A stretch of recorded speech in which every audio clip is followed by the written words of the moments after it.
बांग्लादेश पर बहुत बड़ा हमला हुआ है। बांग्लादेश की 271 किलोमीटर सीमा पर पूरी तरह से कब्जा कर लिया गया है।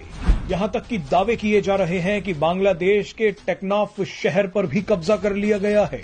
बांग्लादेश भारत को धमकी देने में व्यस्त था, लेकिन म्यांमार के एक विद्रोही संगठन ने बांग्लादेश की सीमा पर ही कब्जा कर लिया है। ये विद्रोही संगठन बांग्लादेश पर जबरदस्त हमले कर रहा है। हमले इतने भीषण हैं कि बांग्लादेश की सेना म्यांमार बॉर्डर से भाग गई है। म्यांमार के विद्रोही संगठन अरकान आर्मी ने बांग्लादेश में घुसकर हमले किए हैं। अरकान आर्मी रोहिंग्या मुसलमानों और बांग्लादेशी मुसलमानों पर ड्रोन से हमले कर रही है।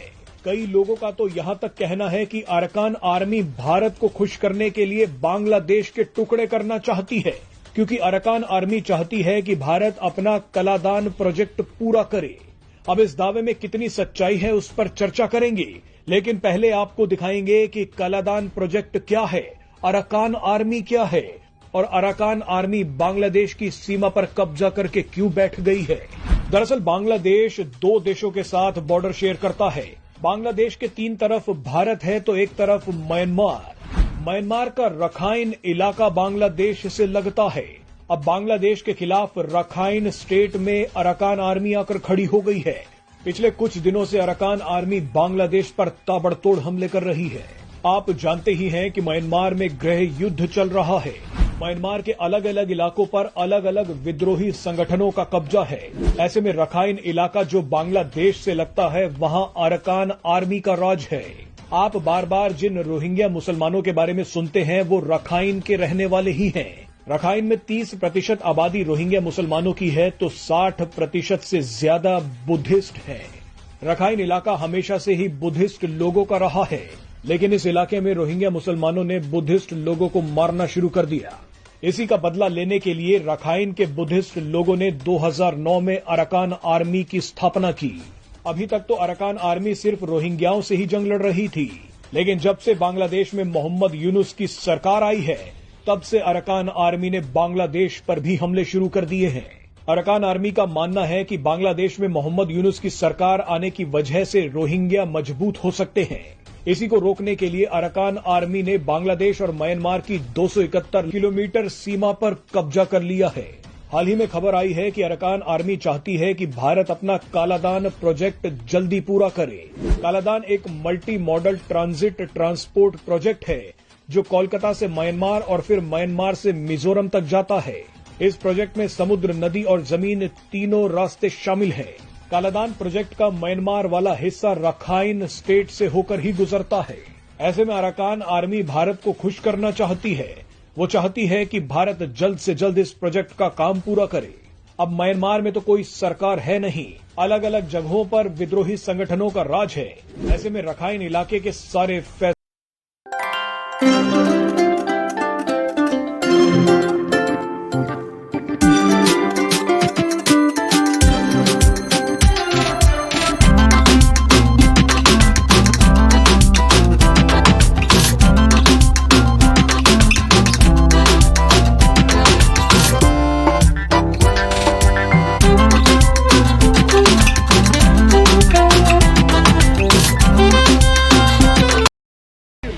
the rumor that I have run away.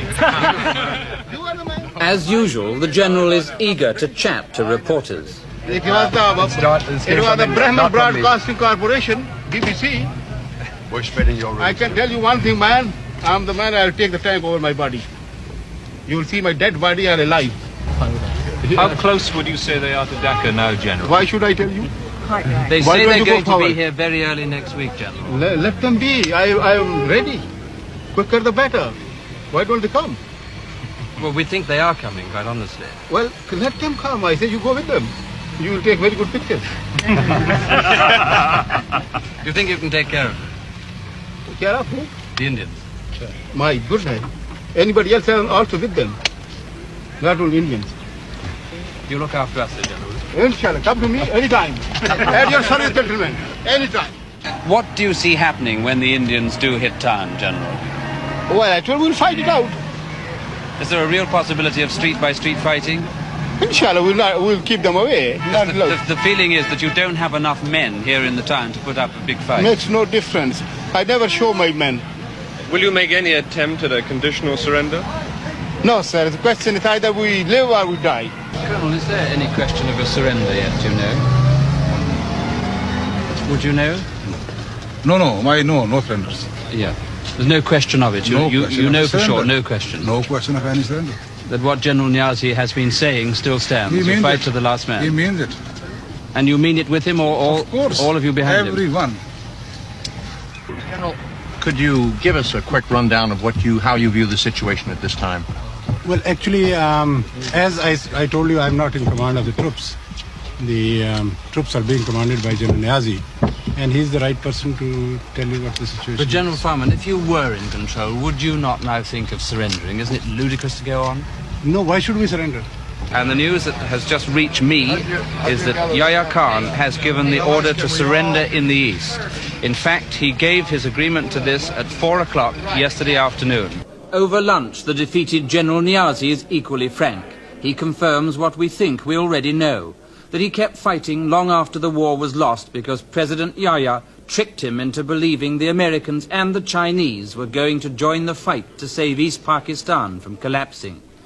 When I suggested to General Niazi that he made a major tactical blunder in defending the prestige border towns instead of withdrawing to a defensive area around Dhaka, he says, "Yes, I know all that, and so did my commanders. We argued for a different strategy, but we had our orders, and we obeyed them because we are soldiers."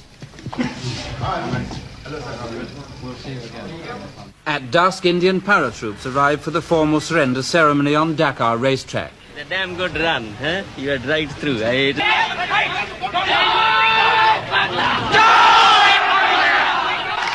Unofficially, the birth of the new nation is proclaimed when the Bangladesh flag is raised over the radio station.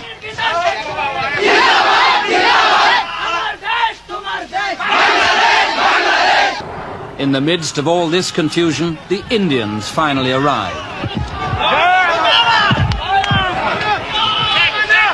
Were there moments where they did really put up a fight to the death? Oh yes, I think practically everywhere. The Pakistani soldiers fought extremely well, I must say. In fact, I would say at times it was so fanatical.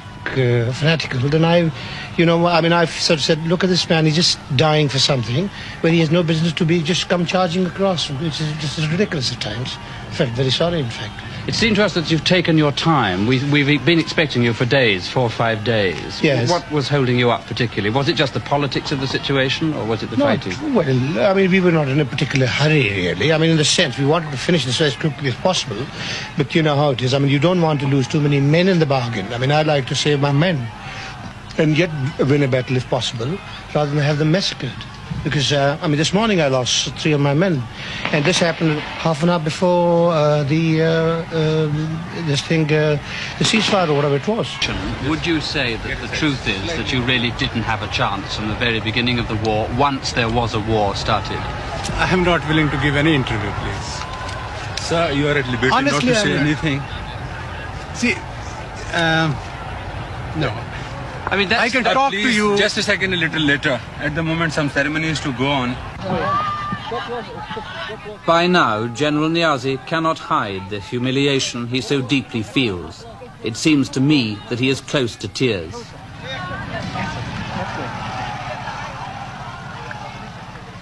And suddenly, we all feel desperately sorry for the once blustering general. At this moment, I think most of us would have given almost anything to see Yahya Khan in General Niazi's place. The change of ownership of one of the most populated and poorest parts of the world is now being confirmed.